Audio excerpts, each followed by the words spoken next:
आज हम देखेंगे भारत का इतिहास जो सिर्फ कहानी नहीं बल्कि 11,000 सालों के शानदार पुनर्जन्म की गाथा है।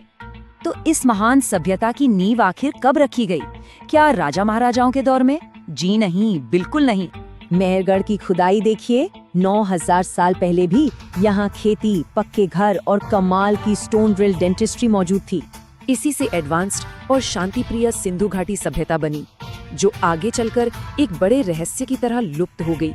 लेकिन राख से फिर नए और ताकतवर राज्य उभरे और धीरे धीरे ये एक विशाल एकजुट मौर्य साम्राज्य में बदल गए। इसके बाद गुप्त काल का स्वर्ण युग आया। सच कहूं तो तब विज्ञान और इंजीनियरिंग अपनी चरम ऊंचाइयों पर थे, पर इतनी दौलत ने लुटेरों को खींच लिया। नालंदा यूनिवर्सिटी का दर्दनाक विनाश इतिहास का सबसे दुखद मोड़ साबित हुआ। अब सबसे बड़ा सवाल ये है कि आखिर इतनी ताकतवर सभ्यता कमजोर कैसे पड़ गई? सुरक्षा की दीवार कहाँ टूटी? जवाब है आपसी फूट, अपनों के धोखे और युद्ध नियमों के सख्त पालन ने विदेशियों के लिए दरवाजे खोल दिए। चित्तौड़गढ़ में क्रूरता का सामना करते हुए 16,000 बहादुर महिलाओं ने दुश्मन की गुलामी के बजाय आग में समाना चुना। तब भव्य मंदिर तोड़े गए, अपार दौलत लूटी गई। पूरी संस्कृति बस अपना अस्तित्व बचाने के लिए लगातार लड़ती रही। मुगल काल में ताजमहल जैसी इमारतें बनी, पर इसके पीछे भयंकर गरीबी और भारी टैक्स का बोझ भी था। लेकिन कमाल देखिए, इसी राख और घोर अत्याचार के बीच पश्चिमी पहाड़ियों से एक बेहद भयंकर प्रतिरोध ने जन्म लिया। शिवाजी और संभाजी महाराज जैसे शूरवीरों ने ऐसा विद्रोह भड़काया जिसने बड़े बड़े साम्राज्यों की जड़ें तक हिलाकर रख दी। जैसे ही साम्राज्य कमजोर पड़े, अंग्रेज आ गए।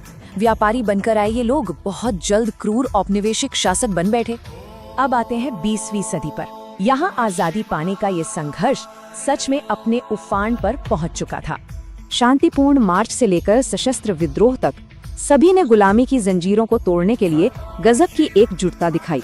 1947 में आजादी मिली, पर देश खंडित था। ऐसे में सरदार पटेल ने 562 बिखरी रियासतों को सफलतापूर्वक एकजुट किया। 1971 आते आते इस राष्ट्र की ताकत निर्विवाद थी। 93,000 दुश्मन सैनिकों का वो ऐतिहासिक सरेंडर भला कौन भूल सकता है? कंगाल छोड़ दिया गया ये देश कुछ ही दशकों में दुनिया का पेट भरने वाली आत्मनिर्भर महाशक्ति बन गया। आज यही सभ्यता चंद्रयान, एआई और डिजिटल क्रांति के जरिए दुनिया में अपना शानदार तकनीकी वर्चस्व स्थापित कर रही है। सच कहूँ तो कहानी अभी भी लिखी जा रही है। सोचिए भविष्य में और कौन से हैरत अंगेज अध्याय सामने आएंगे।